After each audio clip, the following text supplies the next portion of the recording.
Hey everybody, Joy here. It's Monday and it is not morning. We have had a long morning already. Oh, Jerry got stitches 12 days ago. Oh, let me say what day is it? It's Monday, July 19, I think. July 19, 2021. July 19, 2021. So Jerry had that skin cancer thing removed. He's got 12 stitches back here in the back of his shoulder. And it's been 12 days. And it looks like it's completely grown together. To me, you can't even see some of the stitches. So I said, oh, we've got to go to the doctor and get those out. So we went all the way to Durant, which is 25 miles from here, and went into the skin clinic, which is the place to put the stitches in. And they looked at them, and they asked Jerry if he's going to be doing anything strenuous today. And he said, well, I'm just climbing up on the roof of the RV to put the cover on the air conditioner. So they decided that they would not remove the stitches. I could not believe it. I couldn't believe it. So they told him to go ahead and do that today and so come back tomorrow. So tomorrow's when we're leaving town. But it just so happens we're going through their other location. They have 3 locations, and their other location's 45 miles the other direction from us here. And so we're going to stop there at 11 o'clock tomorrow morning. So we're suddenly, hurry, hurry, hurry, hurry, hurry. Get this ready, get that ready.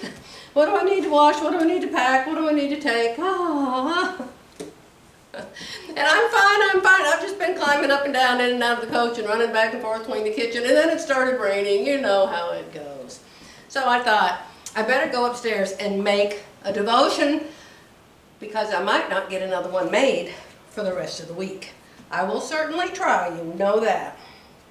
If I'm at my daughter's house, I can do it, but I don't know if I'll be there much. Private prayer. Didn't we talk about that already? Private prayer. Matthew 6:6. And I'm not drinking coffee because I'm not drinking coffee. I just thought, I'm not going to drink coffee anymore. So I got up. Yesterday morning was the first time, and I made myself a new coffee. I put boiling water, 1/2 a lemon squeezed, some cinnamon, and some ginger, and stirred it all up. It was just as satisfying to me as a cup of coffee. In fact, I liked it better. It tasted wonderful. No sugar. No, that's wrong. Cross that off your list. She told us wrong. 1/2 a lemon squeezed, boiling water, or the hottest water you want to drink, honey, and cinnamon. No ginger. Honey and cinnamon. And stir it all up. Ooh, how much honey did I put? A teaspoon. I don't like sweet things, so I put a teaspoon, because honey's supposed to be good for you. So I drank that. It was wonderful. I had it again this morning. So we just went to a restaurant today because there's this place you can get breakfast called Jimmy's Egg, and it's like really, really close to where Jerry was going to get his stitches out.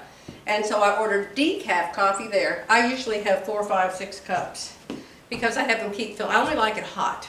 And when it gets halfway down or a little bit down, I say, could you fill it up and make it hot? Fill it up and make it hot. So I always just drink it off the top. Well, today, I told the waitress, I said, I will leave you a really big tip if you will take this ice cold cup and go heat it up for me before you put the decaf coffee in it. I drank half that cup of coffee, half, with my breakfast. This is a miracle, y'all. Didn't have any pills at all. You know, I told you about the night. It's been, not last night, not the night before, but the night before that, I think it was. I think it was last Friday night. Last Friday night, so this is, I went to bed Saturday night and Sunday night, and this is Monday morning. I had no pills. None. Until last night. We were outside.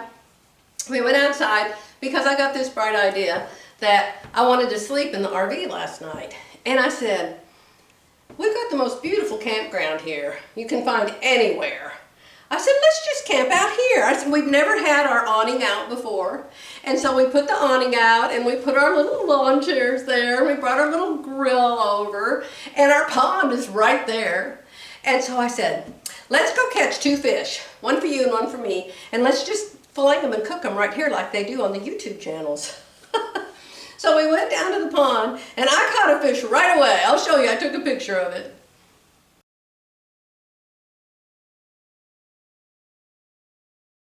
So that was my fish. Well, evidently on the way out of the pond, that fish told all the other fish, they're fishing today, go hide and don't you dare eat anything. Because we never caught any more. Jerry caught a couple little perch. So anyway, I didn't get to do my camping out video, but we still had a really good time. But then again, usually I come in from outside and my sinuses are a wreck. And so when I got in bed last night, my nose just started running a little bit and I sneezed once. And so I thought, oh, I'll take a Benadryl just in case. Because with allergies, and why is she talking about all of this when she's supposed to be doing a devotion? Because that's just what I do. I just talk nonstop all the time. And since I told you all about my allergies and you were so precious and so kind and so sweet with all your advice, I just was going to tell you. So I just took one Benadryl, which is nothing for me, nothing. And I slept all night long. I have been up all day today. It is 2:30. I've been inside, outside. I'm not having to keep on sneezing, and I'm not going to have to edit this and cut out this sneeze and cut out that sneeze and cut out this sneeze and cut out that sneeze. It's amazing. So I did use some of my hairspray this morning.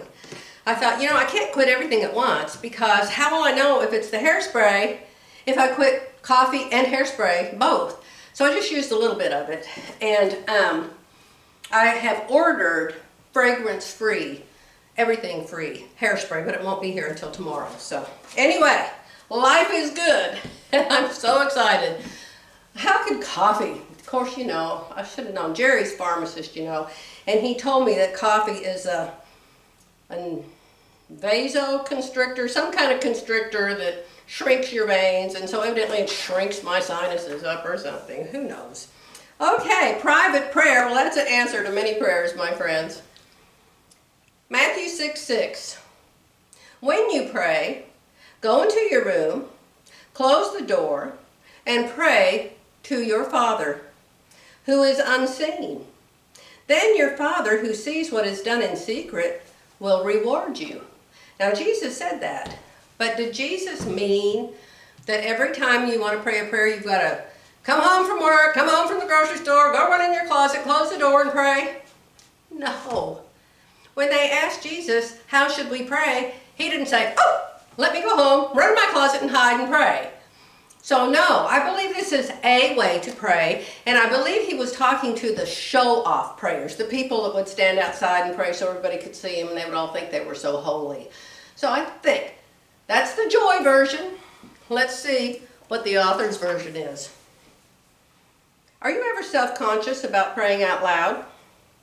Do you think your prayers are too simple compared to other people's elegant words? Prayer is not a time to be showy because it is a very personal conversation.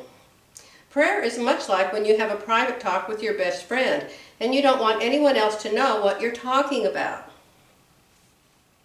Personal prayer is between you and God, so keep it private.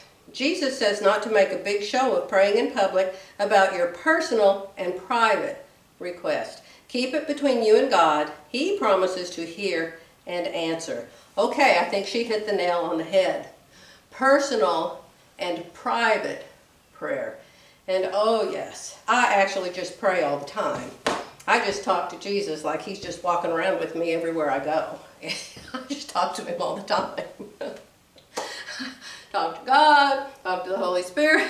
I was praying yesterday, please help Jerry catch a big fish. Please let Jerry catch a big fish. I did not want to be the only one that caught a fish. Because, you know, that's hard on a man, you know, when his wife can catch a fish and he doesn't. It has absolutely nothing to do in the world with me being a better fisherman. I'm a nothing fisherman. I know how to throw the line out and reel it back. Throw the thing out and reel it back. That's what I know how to do. But you know how men are. They have to always be the best at everything. When it's a sports type thing, you know. Fixing the car, Jerry wouldn't let me get near the car for anything. In fact, if I want something fixed up here, all I have to do is go downstairs and get a tool. I'll get a hammer and I'll get a wrench and I'll just go in there so he can see me and just say, look, hey, what are you doing? He'll look at me. What are you doing, Joy? Where are you going with that hammer and that wrench? And he'll get up out of his chair. He will follow me. It is the fastest way in the world to get something fixed around here. So what does that have to do with prayer? Nothing. So we are headed to our campsite in Edmond, Oklahoma. I'm going to see my dentist. I'm going to see my daughter. I might go to Be So In. I hope to get to see my friends up there. I have two really good friends, Margaret and Mary. And